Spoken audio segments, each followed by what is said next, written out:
आगामी दिनों में मध्य प्रदेश में उपचुनाव होने हैं। चुनाव संबंधी चर्चा को लेकर भाजपा के राष्ट्रीय सचिव कैलाश विजयवर्गीय आज देवास पहुंचे। उन्होंने पूर्व मंत्री दीपक जोशी के घर पहुंचकर उनसे चर्चा की। इस दौरान सांसद महेंद्र सिंह सोलंकी, पूर्व विधायक मनोज चौधरी भी पहुंचे। करीब आधे घंटे तक चर्चा चलती रही। मीडिया से चर्चा में कैलाश विजयवर्गीय ने कहा कि दीपक को मनाने की आवश्यकता नहीं है। दीपक जी का आदेश था तो देवास आ गया। उपचुनाव को लेकर कहा कि हम 24 की 24 सीटें ही जीतेंगे। पिछली बार कमलनाथ सरकार ने जिस तरीके से हर वर्ग के लोगों के साथ धोखाधड़ी की थी, उसे जनता नहीं भूली है। उन्होंने आर्टिकल 30 को लेकर कहा कि यह अल्पसंख्यक लोगों को संरक्षण देने के लिए था, लेकिन उनकी आड़ में देश विरोधी गतिविधियां सामने आ रही हैं। इस आर्टिकल की समीक्षा होना चाहिए। हाटपीपलिया उपचुनाव की रणनीति को बनाने के लिए कवायद शुरू हुई है। ये भारत लाइव कवायद नहीं है हमारी पार्टी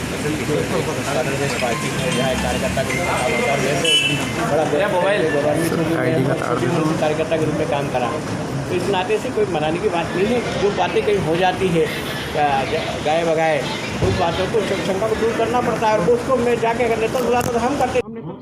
ये तो कौन लड़ेगा चुनाव को? मनाने की बात नहीं, तो फिर आपका एक जो है अखबार में बयान भी इस तरह का आया था कि सारे विकल्प खुले, तो उसके मायने आप मीडिया को समझा दीजिए क्या है।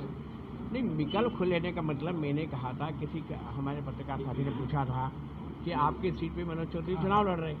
मैंने उनसे सिर्फ इतना कहा था कि बीजेपी वो पार्टी है जिसमें चयन की प्रक्रिया है। प्रक्रिया के तहत पहले भोपाल से नाम जाते, भोपाल से केंद्रीय समिति उसको मोहर लगाती। तो उन्होंने कहा नहीं, उनका नाम फाइनल हो गया। तो मैंने कहा उनका नाम फाइनल हो गया तो मेरे लिए विकल्प खुले। विकल्प खुलने से तात्पर्य ऐसा था कि मुझे पार्टी कोई दूसरी जगह काम देगी, या तो संगठन में काम देगी, या अगर कहीं लगता है उनको उचित तो उस जगह मेरे को काम दिया जाएगा। तो आपको क्या लगता है कौन लड़ेगा चुनाव, और आप उसका साथ देंगे? अभी जो रुझान जो हमें पार्टी की तरफ से पता चला है कि कहीं न कहीं देखिए समझौता तो पार्टी का 22 लोगों के साथ हुआ, ये तो आपने देखा। मंत्रिमंडल में स्थान भी कहीं न कहीं उन्होंने चिन्हित करे। आज मंत्रिमंडल में भी 2 साथी ऐसे जो विधानसभा में नहीं लेकिन मंत्रिमंडल में हैं। पार्टी ने जो बातें कहीं न कहीं उसके आधार पर तय की, उस आधार के कारण से हो सकता है कि ये 22 लोग जो सिंधिया जी के साथ आए हैं, अगर पार्टी ने उनसे कहा है कि विधानसभा में चुनाव लड़ेंगे तो हम उनका साथ देंगे। आप उनका साथ देंगे इन्हें के कुल मिला? भैया लगातार आपने मेहनत की, आपका एक क्षेत्र रहा, वहाँ से मंत्री रहे, विधायक रहे, अचानक जो है एक समझौता होता है पार्टी में, ऐसा नहीं लगता कि आपके साथ ये गलत हो रहा है? नहीं, देखिए मैंने कहा ना, ये मैं राजनीति को हमेशा इंप्रूवमेंट से रहा। मुझे लगता है कि मेरी जगह कोई अच्छा खिलाड़ी खेल खेलने के लिए आ रहा है तो उसे मौका मिले। जो पहले आपके विपक्ष में था, आप उसके साथ देंगे क्या? नहीं, ये राजनीति में उसके जो आने वाला चुनाव देखिए, आज वो विचारधारा से भारतीय जनता पार्टी के साथ जुड़े हैं। उन्होंने बाकायदा भारतीय जनता पार्टी की सदस्यता ली। इस नाते से विपक्ष के तो हो ही नहीं गए। क्या आपका समाधान निकला आज की मीटिंग में? जी, कैलाश जी से आपकी मीटिंग थी? जनसंघ की शुरुआत दीपक से हुई, और दीपक के बिना भारतीय जनता पार्टी की कल्पना नहीं हो सकती, इसलिए दीपक को मनाने की जरूरत है। पिछले दिनों दीपक जोशी जी का ही जो है बयान आया था कि विकल्प खुले हैं सारे, क्या मायने निकाले जाए? मीडिया में जो आया था। अब आप मायने निकालो, हमारे लिए तो एक ही मायना है कि दीपक जी हैं भारतीय जनता पार्टी, और भारतीय जनता पार्टी और दीपक जी, इसके अलावा कुछ मान लिया जाए ऑल इज वेल जी, ऑल इज वेल, सब कुछ ठीक है।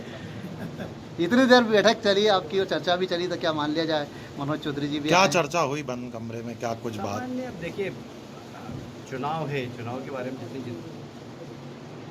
आगामी चुनाव के संदर्भ में जितनी भी रणनीतिक चर्चा होती है वो सब लोगों से बैठकर। हाटपीपलिया चुनाव की जिम्मेदारी आपको दी गई है? नहीं, मेरे पास तो नहीं है, हाँ। पर कार्यकर्ता के हिसाब से मैं भी यहाँ पर आऊँगा। कैलाश जी, कितनी सीटें आप जीत कर आएंगे इस चुनाव में? 24 की 24। क्या चुनौती मानते हैं अभी इस चुनाव का? बिल्कुल नहीं। हाटपीपलिया से कौन होगा उम्मीदवार? इंतजार कर रहे हैं कि भारतीय जनता पार्टी के कमल का बटन कब दबाए, क्योंकि पिछली बार कमलनाथ जी की सरकार ने जिस तरीके से हर वर्ग के साथ धोखाधड़ी, किसानों का कर्जा माफ नहीं किया, बेरोजगार नौजवानों को भत्ते की बात की, वो नहीं मिला। हमारे वो दूध उत्पादक जिनको कहा था कि हम दूध उत्पादन में प्रति किलो सब्सिडी देंगे, वो नहीं मिली। वे महिलाएं जो कि छोटे छोटे सेल्फ हेल्प ग्रुप चलाती हैं, उनसे कहा था कि उनका कर्ज माफ़ कर देंगे, वो माफ़ नहीं हुआ। बहुत सारे हर वर्ग के साथ धोखा किया, छलावा किया, इसलिए सब लोग कांग्रेस को सबक देना चाहते हैं। हाटपीपलिया का उम्मीदवार तय हो गया है क्या? हाँ, मतलब करीब हमें ऐसा लगता है भैया कि उम्मीदवार करीब करीब तय है। कौन की दीपक जोशी? समय पर ये एक बयान आपने दिया था आर्टिकल 30 हटाने के लिए आपकी क्या मानते हैं उसको उस आर्टिकल को हटाने के लिए? देखिए, आर्टिकल 30 अल्पसंख्यक लोगों को संरक्षण देने के लिए था, किंतु उसके आड़ में जिस तरीके से देश विरोधी गतिविधियां